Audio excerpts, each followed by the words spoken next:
নমস্কার, সুপ্রভাত। কেমন আছেন আপনারা সবাই? ঘরে বাইরে আরও একটা নতুন ব্লগে আপনাদের সকলকে স্বাগত জানাই। সাথে জানাই হ্যাপি সানডে। আজকে হয়ে গেল রবিবার। তো আজকে তো আমি টিউশন যাইনি, কারণ কাল থেকে এক্সাম শুরু, সে কারণে টিউশনগুলো অফ করে দিয়েছে। এবার পরীক্ষার পর আবার টিউশন যাবে, আর বিকেলে যদিও যাবে, কারণ কালকে ম্যাথ পরীক্ষা আছে আর আজকে তো ম্যাথ টিউশন আছে, সে কারণে বিকেলে টিউশনটা যাবে। তো আজকে আর কি, মেয়ে যেহেতু টিউশন যায়নি, বাড়িতেই আছে, তো আজকে পুজো সারছে। এখন আমার স্নান হয়ে গেছে, ওরও স্নান হয়ে গেছে, ও এখন পুজোটা করছে আর আমিও রান্না টান্না বসাবো। তো ভাবলাম ব্লগটা শুরু করি, আপনাদের সাথে বক বক করা শুরু করে দিই। তো চলুন, সকাল সকাল আমার সাথে থাকুন, দেখতে থাকুন, আশা করি ভালো লাগবে। সকাল সকাল এদিকে মেয়ে বসেছে পুজো করতে, আর আমিও ভাবলাম রান্নাটা শুরু করে দিই। মা গেছে স্নানে আর মাঝিবাবু গেছে জল আনতে, যে যার কাজ নিয়ে ব্যস্ত। তো ভাবলাম আমি আর বসে কেন থাকি, রান্নার জোগাড়টা করে নিই। তো আমি যেটা কুটলাম সেটা তো দেখলেনি। এটা দিয়ে আপনারা নিশ্চয়ই কোপ্তা সবাই খেয়েছেন, কিন্তু এটা দিয়ে আজকে আমি ধোকা বানাবো। খুব ভালো লাগে খেতে, আর এই রান্নাটা আমারই এক মাসির কাছে শেখা। তো প্রথমবার খেয়েছিলাম, বেশ ভালো লেগেছিল। তারপর থেকে প্রায়ই আমি বানাই। তো ভাবলাম আজকে আপনাদের সাথেও শেয়ার করি। তো চলুন, প্রথমেই কাঁচকলাটাকে সেদ্ধ করে নিতে হবে। তো সেদ্ধ হওয়ার জন্য বসিয়ে দিয়েছি, খোসা শুদ্ধই আমি সেদ্ধ করে নেব। তো যাই হোক, এবার খোসাগুলোকে ছাড়িয়ে নিই, ঠান্ডা হয়ে গেছে। আর এই খোসাগুলোকেও না আজকে আমি কাজে লাগাবো। আজকে কাঁচকলারই খালি রেসিপি হবে, আর হবে ডাল, আর বিশেষ কিছু আজকে বানাবো না। তো আমার ছাড়ানো হয়ে গেছে।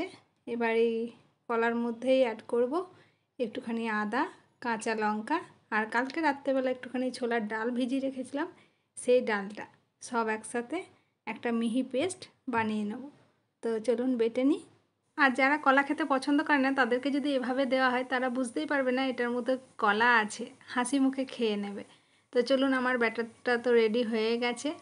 এবার এটার মধ্যে একে একে ড্রাই স্পাইসেসগুলো অ্যাড করে দিই, যেমন হলুদ গুঁড়ো, জিরে গুঁড়ো, পরিমাণ মতো লবণ, হিং, কালো জিরে, আর একটুখানি মিষ্টি, আর আদা কাঁচা লঙ্কা তো দেওয়াই আছে। ব্যাস ভালো করে মিশিয়ে নিয়ে একটা থালার মধ্যে একটুখানি তেল মাখিয়ে নিতে হবে, যার মধ্যে আমি এই ব্যাটারটা দিয়ে ভাপে হতে দেব 15 থেকে 20 মিনিটের জন্য। তবে আমি এই রেসিপিটা দুরকমভাবে করি, একটা এই ভাপে বসিয়ে, আর একটা হলো কড়াইয়ের মধ্যে একটুখানি তেল দিয়ে কালো জিরে ফোড়নে দিই, তারপরে বেটে রাখা ব্যাটারটাকে দিয়ে একটুখানি হলুদ, পরিমাণ মতো লবণ আর মিষ্টি দিয়ে ভালো করে ভেজে নিই। তারপরে একইভাবে থালার মধ্যে তেল দিয়ে সেই ভাজা ব্যাটারটাকে ভালো করে বসিয়ে নিতে হবে। ঠান্ডা হওয়ার জন্য একটুখানি ওয়েট করে পিস পিস করে কেটে নিয়ে ছাঁকা তেলে ভেজে নিলেই রেডি। তবে আজকে আমি আর ফ্রাই করছি না, আজকে আমি ভাপে বসাবো। আর এই ভাপে বসানোর জন্য আমি কিন্তু গ্যাসের মধ্যে কড়াই বসিয়ে দিয়েছি, যার মধ্যে জল দিয়েছি, একটা স্ট্যান্ড বসিয়েছি, সেই স্ট্যান্ডের ওপরে এই থালাটাকে বসিয়ে দেবো। আর ওপর থেকে একটা চাপা দিয়ে দিতে হবে, 15 থেকে 20 মিনিটের জন্য অপেক্ষা করতে হবে। আর গ্যাসের ফ্লেমটাকে আমি লো টু মিডিয়াম আঁচে রাখবো। তো চলুন, বসিয়ে দিয়েছি। আর এটা যতক্ষণে হচ্ছে ততক্ষণে আমি কলার খোসাটাকে বেটে নিই। এটার চাটনি বানাবো, মেয়ে খেতে খুব ভালোবাসে, সে কারণে কলার খোসাগুলো আর ফেলি না। তো কিছুই না, ওই খোসার মধ্যে একটা লঙ্কা দিয়ে বেটে নিয়েছি, তারপরে কড়াইয়ের মধ্যে একটুখানি তেল, কালো জিরে ফোড়ন দিয়ে ব্যাটারটাকে দিয়ে পরিমাণ মতো লবণ, হলুদ আর একটুখানি মিষ্টি দিয়ে ভালো করে ফ্রাই করে নিতে হবে, শুকনো শুকনো করে। আর শেষে নামানোর আগে একটুখানি লেবু দিয়ে নামিয়ে নিই, বেশ ভালো লাগে গরম ভাতের সাথে খেতে। তো এদিকে আমার এই ধোকাগুলো রেডি হয়ে গেছে, ঠান্ডা হয়ে গেছে, সে কারণে পিস পিস করে এখন কেটে নিচ্ছি। এবার ছাঁকা তেলে এগুলোকে একটা একটা করে ভেজে নেব। তো চলুন ভেজে নিই, তারপরে রেসিপিটাতে আসছি। তবে আপনারা চাইলে এরকমভাবে শুধু ডাল ভাতের সাথেও আপনারা খেতে পারেন, বেশ ভালো লাগে। ডালনা যে বানাতেই হবে তার কোনো মানে নেই।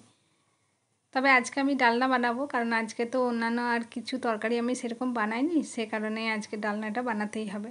তো এদিকে মশলা রেডি করে নিচ্ছি, যার মধ্যে আছে একটুখানি পোস্ত, মগজদানা, কাজু বাদাম আর আদা কাঁচা লঙ্কা। মশলা দুটোকেই বেটে রেখে নিয়েছি। আর এদিকে আমার এই ধোকাগুলো এক পিঠ ভাজা হয়ে গেছে, সে কারণে উল্টে দিচ্ছি আর এক পিঠটা ভালো করে ভেজে নেওয়ার জন্য। তো বন্ধুরা, আপনাদেরকে অনেক অনেক ধন্যবাদ জানাই আমাকে এভাবে সাপোর্ট করার জন্য, এভাবে ভালোবাসা দেওয়ার জন্য। আপনাদের সাপোর্ট আমার খুব দরকার, আগামী দিনেও এইভাবেই পাশে থাকবেন।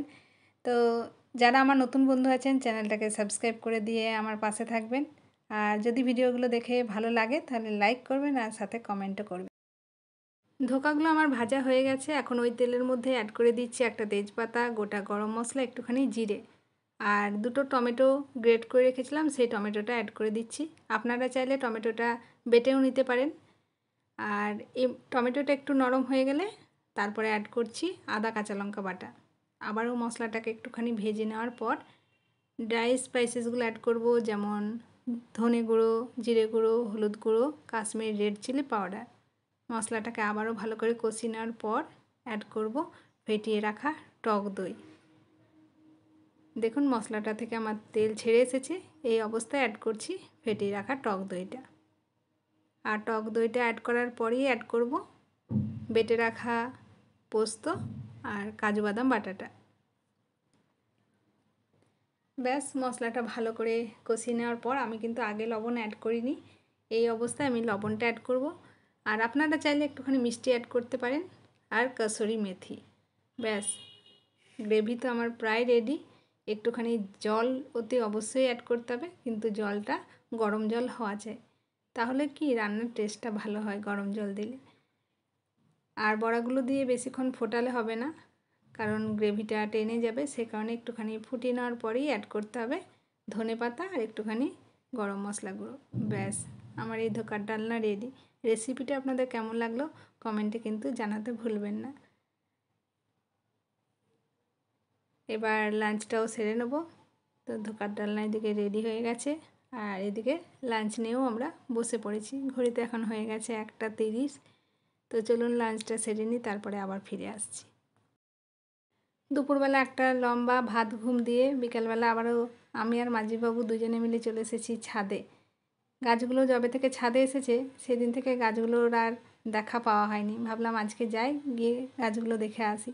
আর এদিকে আকাশে দেখুন মেঘ কীভাবে এসেছে, একদম পুরো কালো হয়ে গেছে। সকালবেলা তারই মধ্যে দুবার বৃষ্টি হয়েছে রোদ্দুর থাকতে থাকতেই। তো এখন মনে হচ্ছে বৃষ্টিটা বেশ জোরে আসবে, দেখা যাক। এখন নিচে গিয়ে গরম গরম একটু পকোড়া ভাজতে হবে। এই মেঘ যখন দেখা দিয়েছে তখন পকোড়া তো খেতেই হবে, বৃষ্টি হোক বা নাই হোক।